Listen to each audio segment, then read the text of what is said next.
శివలింగము modern టైమ్స్లో ఒక వ్యక్తి ఆధ్యాత్మికంగా ఎదిగి ఒక ఋషిగా, సాధకుడుగా, ఆధ్యాత్మికవేత్తగా మారిన తర్వాత అతను తన భౌతిక దేహాన్ని త్యజించే ముందు శాశ్వతంగానటువంటి నిరంతరం మార్పుకు లోనయ్యేటువంటి ఈ ఆర్గానిక్ మోర్టల్ కాయిల్ని డ్రాప్ చేసే ముందు తాను సాధన చేసిన తపోబలాన్ని, సాధన చేసి సంపాదించుకున్న తపోబలాన్ని శివలింగంలో నిక్షిప్తం చేసి అతను దేహత్యాగం చేస్తాడు.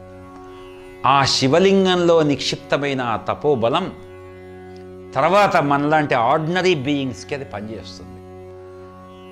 ఒక అబ్స్ట్రాక్ట్ ఎనర్జీ, ఒక వాలటైల్ ఎనర్జీ, ప్రపంచమంతా విస్తృతమైన ఎనర్జీ ఒక టాంజిబుల్ ఆబ్జెక్ట్లో మాత్రమే, ఒక ఫిజికల్ ఆబ్జెక్ట్లో మాత్రమే నిలువ ఉండడానికి ఆస్కారం ఉంది.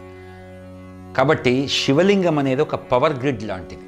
అందుకే మనం చాలామంది ఋషులు, సాధకులు తపస్సు నేను చూశాను. ప్రత్యేకంగా తపస్సు చేసిన ప్రదేశాల్లో వాళ్ళు ఒక రాయిని లింగంగా ప్రతిష్ఠిస్తారు. దాన్ని ఒక ఆరాధనా భావంతో చూస్తారు. దాంట్లో తమ తపశ్శక్తిని నిక్షిప్తం చేస్తారు, అంటే ఉంచుతారు. అది కొంతకాలం ఉంటుంది. ఈ రకంగా శివలింగం అనేది ఒక పవర్ గ్రిడ్, ఒక శక్తి కేంద్రం. మనకి అలాంటి శక్తి కేంద్రాలు 12, 10, 12 ఉన్నాయని చెప్తారు. అదే కాక జ్యోతిర్లింగాలు అంటారు కదా. జ్యోతి అంటే శక్తి, కాంతి, ఆధ్యాత్మిక తేజస్సు.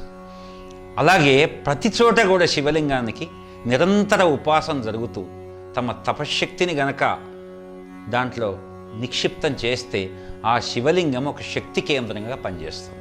కాబట్టి ఎవరు కూడా శివలింగం అనేది శ్మశానంలో ఉండేది మాత్రమే, సమాధులపైన ఉంచేటువంటి ప్రతీక మాత్రమేనే అపోహలకు గురి కావద్దు.